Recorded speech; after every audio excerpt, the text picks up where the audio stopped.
Hello there everybody, this is the Tone Chummy Viz, and here I am with a recap of last night's Monday Night Raw, the go-home edition of Royal Rumble. And not a bad show overall. I mean, it was decent, I was okay with it. We had some great promos from The Rock and from CM Punk and Paul Heyman. We had a great segment there. We had Rock being laid out by the Shield. We had a really stupid John Cena promo at the end of the show. We had a decent segment at the start of the show, and we had a beat the clock challenge that turned out to mean absolutely nothing at the end. So let's get started with the video, shall we? Okay. The show starts. Vicky Guerrero and Paul Heyman come to the ring. It's this ain't all that shit, And Vicky says it's her job to make sure that the fans are entertained by her show. And the fans might not like her, but she's always a professional. She'll always do the right thing, and as a leader, doing what's right isn't the same as doing what's popular, especially when it comes to The Rock, the great one himself. And Heyman says that he and Vicky are out there in a show of unity, and unity and solidity. So they're in a show of unity. So last week on Raw, he said one man took it upon himself, to defame not only Heyman's character, but also, as he put it, the best and sexiest GM in the history of any TV show. And that man, of course, being The Rock. So then, Vicky says, everyone should see how, everyone knows how atrocious Rock was last week with the Rock concert. And then they show the clips of him ragging on Heyman, calling them, Twinkie tits and that kind of crap. And then, Heyman says, it's one thing to pick a fight with him because, in 6 days Rock will have to answer to CM Punk. And they needed the Rumble. But to pick a fight with Vicky Guerrero is just vile. And, Rock said things about Vicky that he wouldn't even repeat, not even in San Jose. And then they show the clip of The Rock singing the rendition of some Eric Clapton song saying, "You look horrible tonight," or whatever. I don't know. I'm not a big Clapton fan. So then, Rock, she says that Vicky's glad that the fans enjoyed seeing Rock mock to them in his concert last week, but tonight that isn't happening because while Rock is in San Jose, she's banned him from entering her arena, and if he shows up, the cops will just arrest him. Then some production guy tells Vicky that Rock's there, and she's like, "Oh, he's here!"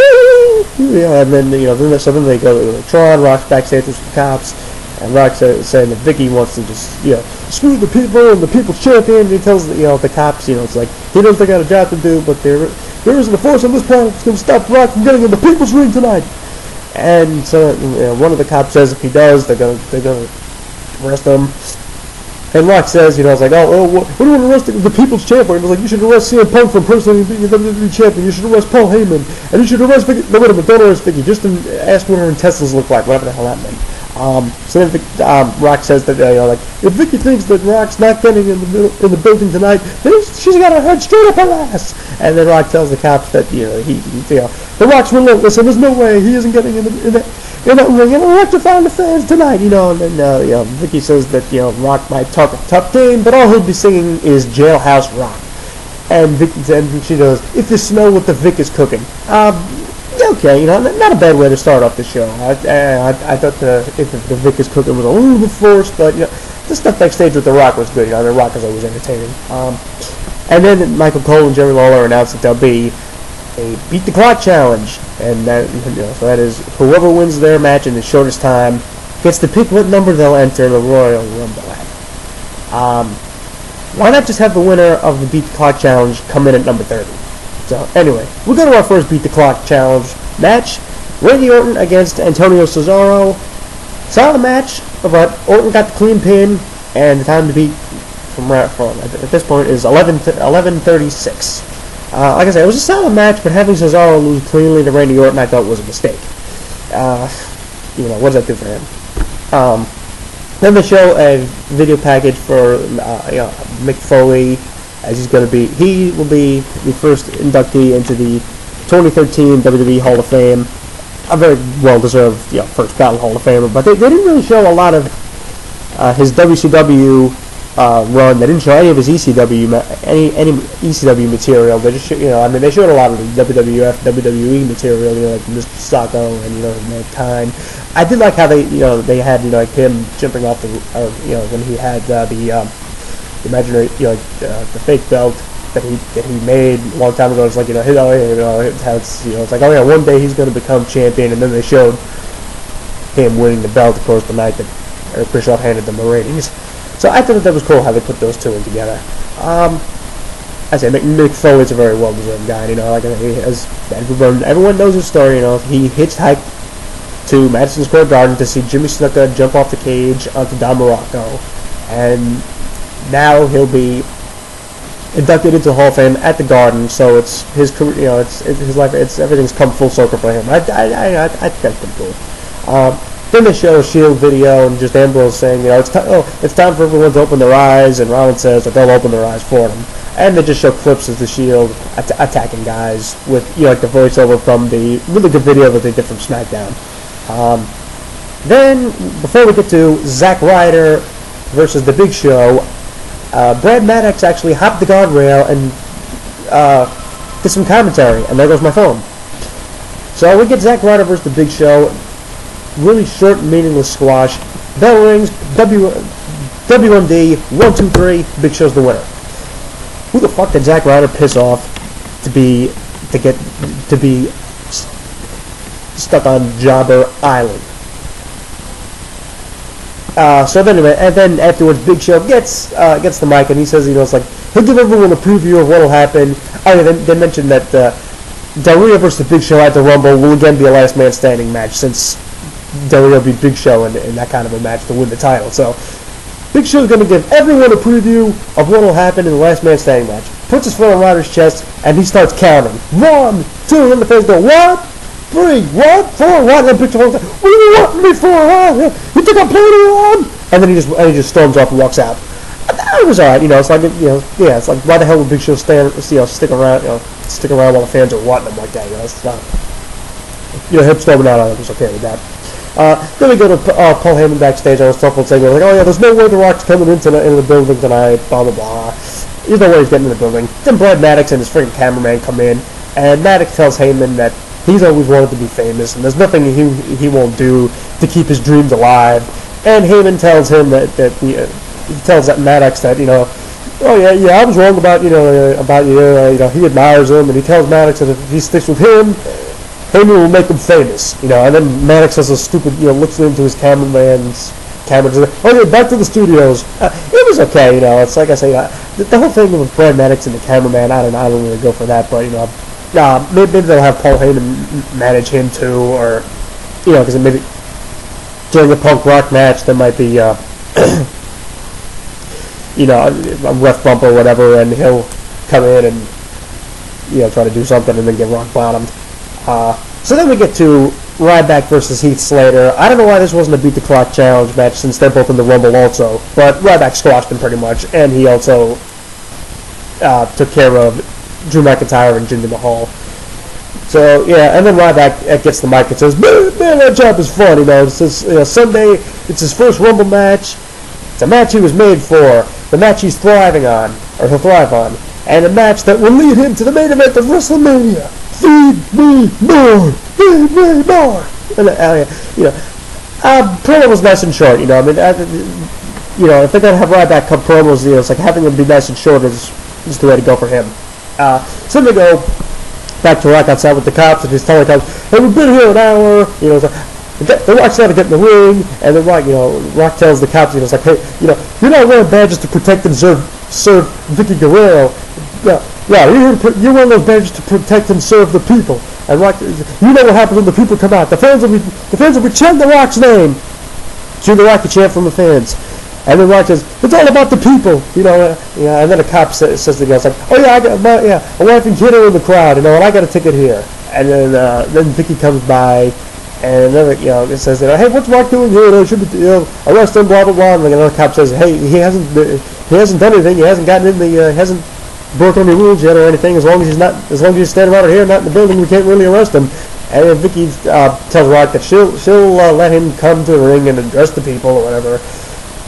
if he apologizes for ragging on her last week. And Rock says there's two problems with that. First off, The Rock does things on his terms, not on Vicky's. And number two, she still looks horrible tonight.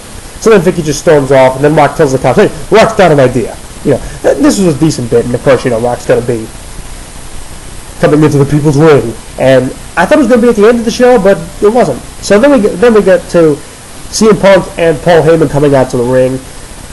And Punk says that, what he holds more dear to, he holds the WWE title, and what he holds is more dear to his heart than most people hold their families. It's like this has been his life's work, and that for 428 days he's proven that he is the man.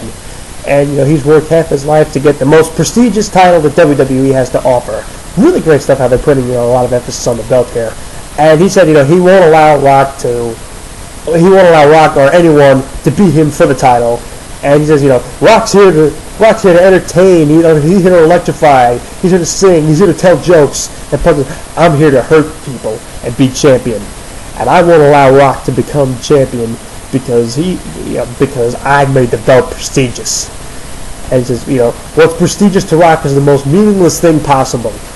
And that's you, the stupid people who chant for him, whatever. Rock's proud to be the people's champion, almost as proud as Punk is to be a real champion. And he's looked Rock right in the eye, and he sees why Rock is proud of being people's champion. And that's because Rock knows he can't be WWE champion. And it was really great stuff, as he was talking. And then Punk said, like, oh yeah, well, a while ago, he was forced to make a choice between hypocritical humility or honest arrogance. And he chose honest arrogance, while Rock foolishly chose the people. And Punk says that this title belongs to me, and I've earned the right to be called the man.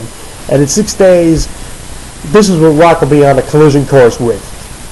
And he says, he tells Rock, enjoy being the people's champ. He wants Rock to slap their hands, sign the pictures of him or whatever, do his shtick or whatever, And then he says, at the end of the day, the people don't matter. The WWE title is all that matters. And in 6 days, it doesn't matter if CM Punk smells what the Rock is cooking. What does matter is what the people can't give the Rock will remain around the waist of the WWE champion, the best in the world, CM Punk, and then Punk just holds the title over his head like this. So he was, it was a really awesome promo. Punk is great on the mic here. He was just saying, the whole, it's like, Rock can't beat me, can't beat the best in the world for the championship. And hold on, before I go any further, I have been dealing with a cold the last week, so bear with me a minute.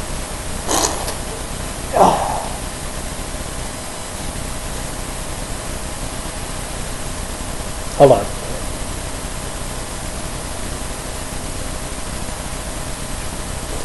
Sorry about that. Okay, anyway, awesome promo. So, then we have our second Beat the Clock Challenge match. The Miz versus Dolph Ziggler. Actually, they did some good back and forth wrestling moves here. Dolph got the pin in, now the time to beat 10:56. Good back and forth match, but at one point, it was, Dolph needed interference or, assistance from Biggie Langston and AJ, because, Miz, who is now becoming Ric Flair Jr., which I really hope they don't make it, I really hope WWE doesn't do to Miz what TNA did to AJ Styles, making him Ric Flair Jr., but Miz had Dolph Ziggler in the figure four, and I thought, oh my god, after losing 2 weeks in a row cleanly to Super Cena, he's going to tap here. Then AJ gets on the apron, distracts the referee. While that's happening, Biggie Langston drags Dolph Ziggler to the ropes. Ref sees that and calls for the break. Then a little bit later, Dolph hits Miz with the zigzag, gets the pinfall. Like I said, good match, but like I said, Dolph's character is freaking dead in the water. It's like Cena's, it's like, if Cena's Superman, then Dolph is this guy, Mr. Mixus Pidlick, and he's a guy from the Fifth Dimension who's just like a comedic type of character who likes to tug on the big guy's cape every now and then. And the whole part of the Mixus Pidlick character is, it's like, to beat him, Superman's got to get him to say his name backwards, kill Tipsyism, and hell, Ziggler might as well just say his name backwards and exile himself to Jobber Island, to the Jobber Dimension. Okay. Now that I got the comic reference out, of the way, let's continue. Next up we have, oh good god, what the hell are we thinking here? Time for Kane and Daniel Bryan's anger management graduation ceremony. This is gonna suck. So Shelby's in the ring. They got a table there and diplomas, and he's, he's standing by the podium, and he's wearing the cap and gown, or what I like to call the genius get-up. And Shelby says, "Oh, he's so proud of Kane and Daniel," and they're the first graduates of Shelby's anger management program, and the tag team champions or whatever. And Kane and Daniel Bryan come out in their graduation gowns. And Shelby wants to look at how far they've come. First Kane was a maniacal, mask-wearing monster who preferred hurting to hugging. He still wears a freaking mask, but okay. And Daniel Bryan was a tightly rounded little man-child who would snap if anyone referred to him as goat-faced, or if anyone said that his beard looked like a hotel for rats. Whatever the hell. That was just terrible. But now they're calm and they're ready to graduate from the Shelby program or whatever. He gives them both the caps and the diplomas. Takes the little tassels to put them on the other side or whatever. Oh, it's official, blah blah blah. And then this is, every graduation class has a valedictorian, and they get to talk about their feelings. And then, since he doesn't give grades, he's gonna give them one more exercise, and that is he asks them which one of them should be the valedictorian. And they say, "Well, it should be Daniel." He's like, "No!" And then they say, "It should be Kane." And then they go back and go, "No, you should be, no, you should be, no, you should be, no, you should be, no!" And then Shelby gets all pissed, he freaks out. He's like, "No!" And it was the same old bit, the two of them arguing or whatever. And then Shelby asks each of them if he was like, "Oh, would a hug make you feel better?" Kane's like, "Maybe." "Oh, yeah, I guess so." Yeah, so then Shelby's like, "How about everywhere around the world, in the arena, everyone have a simultaneous hug, And then the Kane's like, "What about Michael Cole and Jerry Lawler?" So then Cole's like, "Yeah," and then eventually Cole and King hug, and then Daniel Bryan's like, "What about Dr. Sampson?" The guy who said Jerry Lawler was alive when he had the heart attack. "What about Dr. Sampson and Justin Roberts?" They hug too. And then Daniel Bryan points out some guys in the crowd. So does Kane. And they just pretty much they want everyone in the building to have a group hug out. And then the Kane, Shelby, and Daniel Bryan have a group hug, and they jump up and down. And that was pretty much it. It was so stupid, but it looks like we're finished with the Dr. Shelby, Kane, Daniel Bryan anger management crap. This really didn't have anything to do with building up the Royal Rumble. I thought Damien Sandow and Cody Rhodes would come out to build up to their tag match, since Daniel Bryan and Kane will be defending the titles against Rhodes Scholars at the Rumble, but nope, we didn't even get that. We just had this stupid segment. So then we go to newly crowned Divas champion Caitlyn taking on Alicia Fox. It was a short match. It was okay for what it was. Typical Divas match. Caitlyn won and got the pin with the spear. So that's a finish or whatever. They showed Tamina watching on the monitor backstage, so I guess she's going to be the next challenger for that title. I thought maybe they'll turn Layla heel, since on SmackDown she was looking at the belt and Caitlyn was like, "Hey Layla, can I have my belt back? I gotta go and have a match now," or whatever.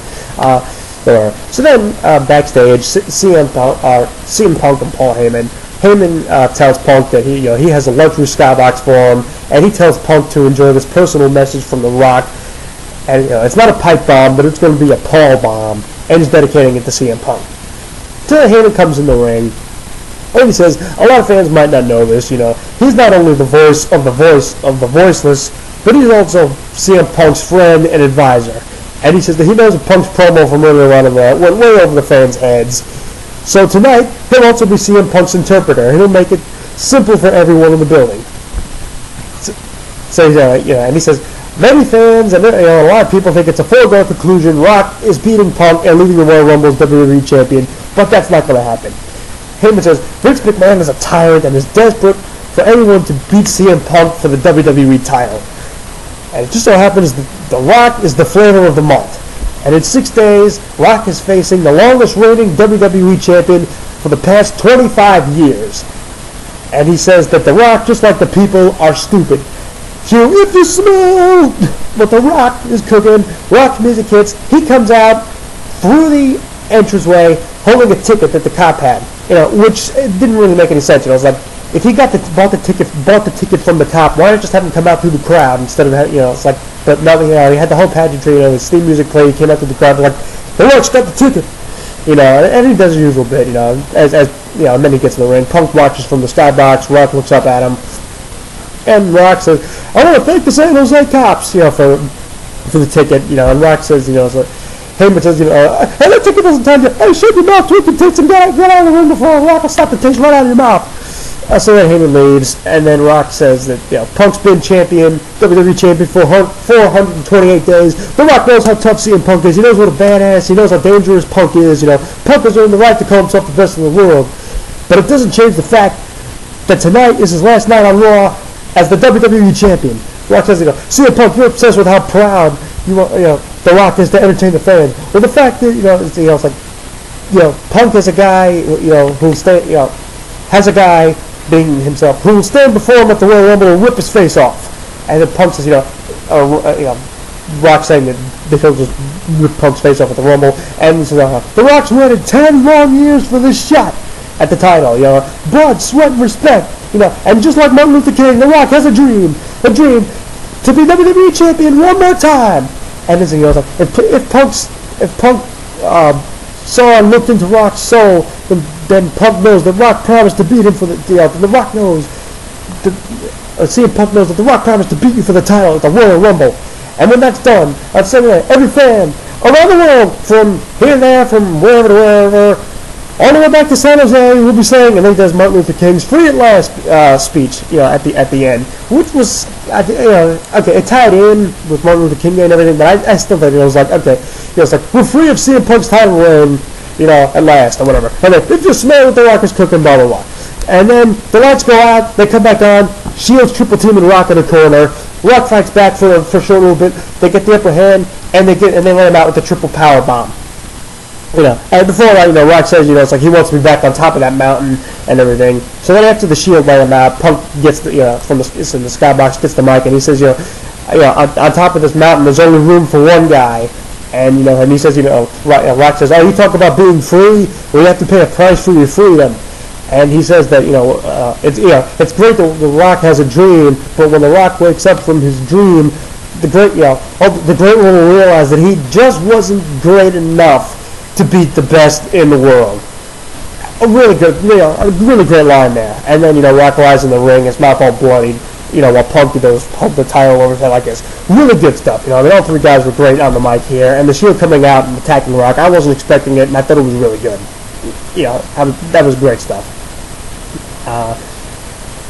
Then we get to our final Beat the Clock challenge. Sheamus versus Wade Barrett goes to draw.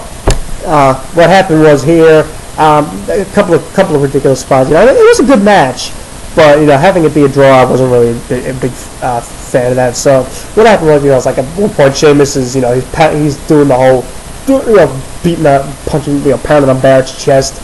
For the 10 punches or whatever, and then there's a little more than a minute left in the match.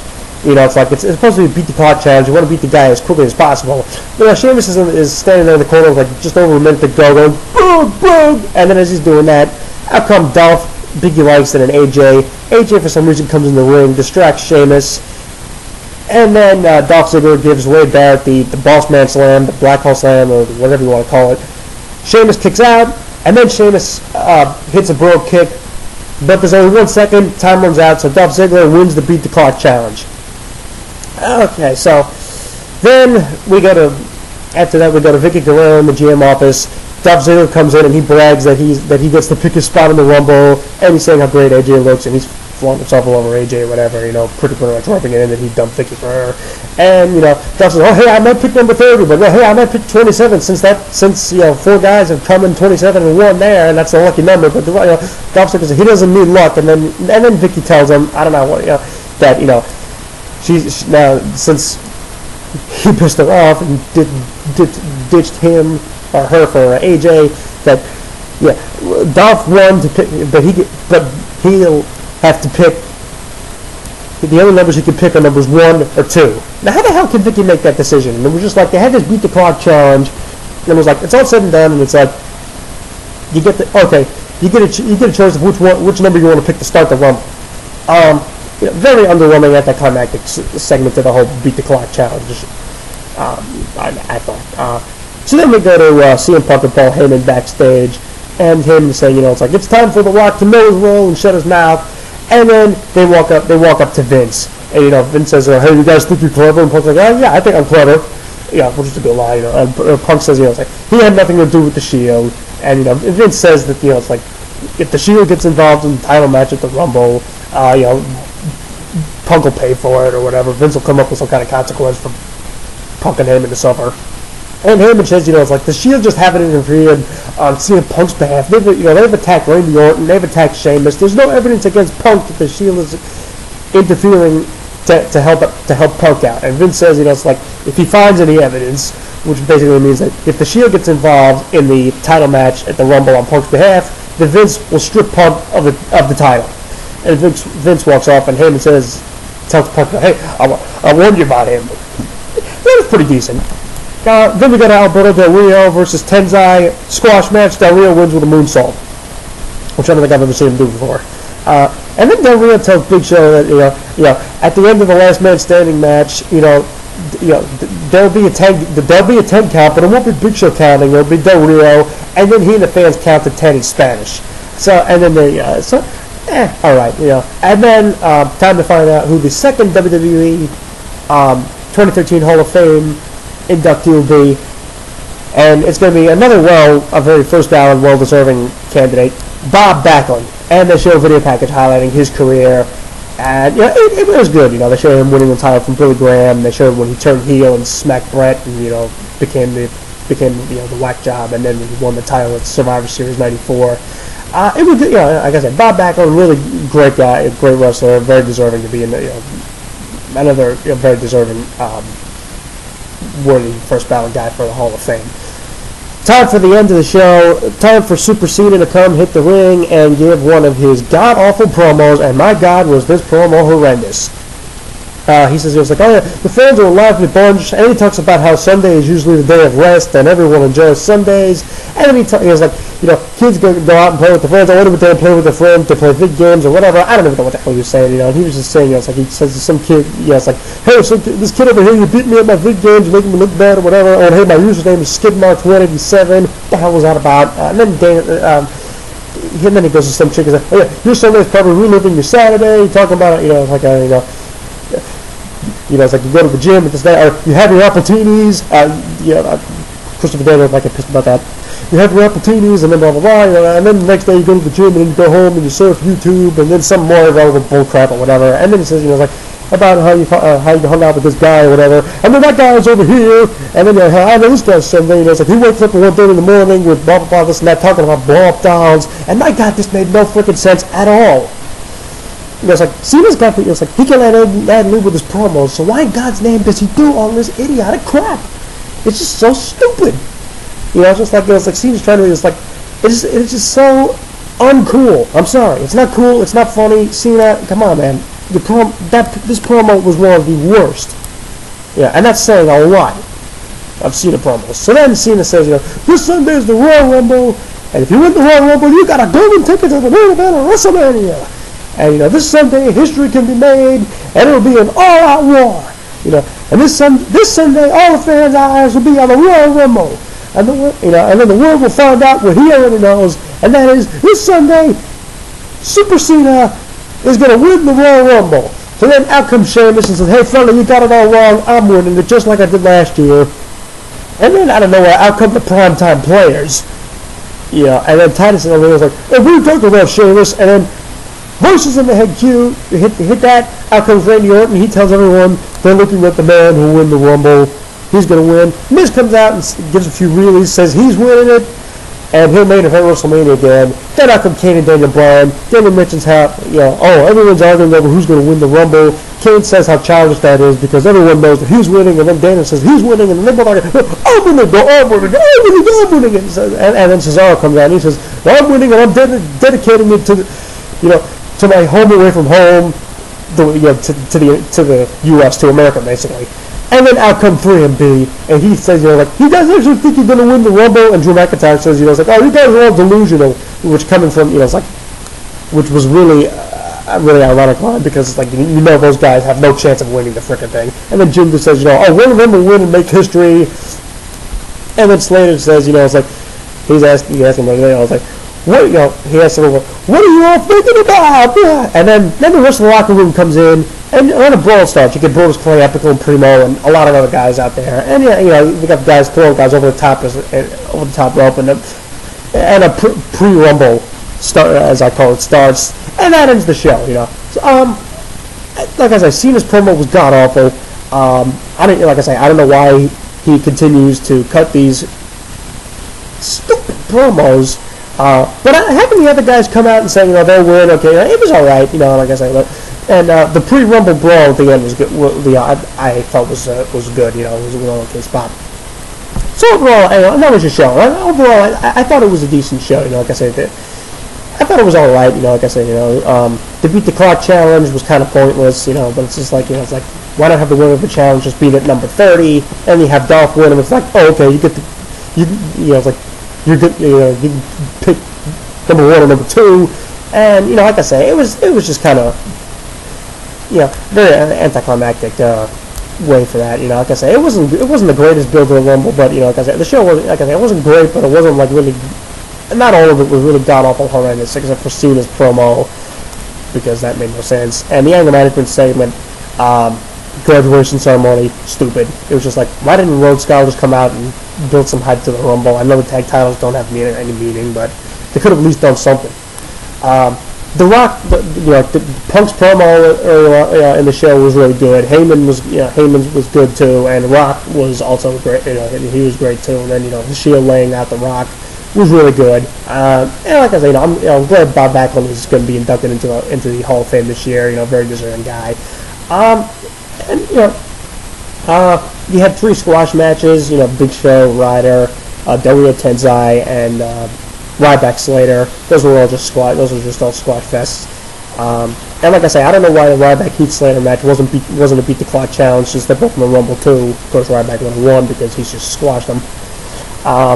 Divas match was okay for what it was. Like I said, and that's it. And even I was the Rock, being outside with the tops or whatever, it was, I thought it was alright. Rock was good there, and like I said, one top I think was trying to keep a straight face or whatever, because the whole thing was hilarious. Even Heyman saying, it's like, oh yeah, he'll make Maddox famous backstage, for that backstage segment. I thought that was alright too. So like I said, overall, for a go-home show for the Rumble, I mean, it wasn't not necessarily the greatest final build, but not necessarily the worst either. But anyway, it's like Royal Rumble is always been one of my favorite shows. It's my favorite show of the year, and I really hope it's better than last year's, because I think last year's Rumble was awful. So I really hope this one's better. Because I'm really looking forward to a Rock Punk match. I'd rather do, have Rock Punk at WrestleMania, because there's word going around that they're going to do Rock Cena 2 at WrestleMania. It's probably going to be for the belt, and Super Cena's going to win, and I don't want to see that happen.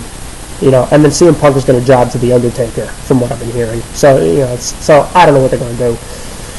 We'll see what happens. So, I'm guessing, Rock is going to win the title at the Rumble, but I would really love to see, Punk retain the title, and then, have Rock maybe, win the Rumble or something, and then have him, set up a Rock Punk rematch. And now Dolph Ziggler is going to be coming in first or second, so he's going to be starting the Rumble. So he's going to go. They might have him go the distance, not necessarily win, but they might have him go in and be in there for a while. Be the Iron Man for this year's Rumble. So that'll do it now. Like I said, I don't know how regularly I'll be doing these recaps, but like I say, anyone who's watching these, thanks a lot. I greatly appreciate it. You can feel free to, leave in comments. Add me as a contact. Subscribe to my YouTube channel. Check out tonyviz.blogspot.com, where I give a very in-depth recap of all the shows. And that'll pretty much do it for me right now. So until whenever, this is the Tony Viz, and I'll see you next time.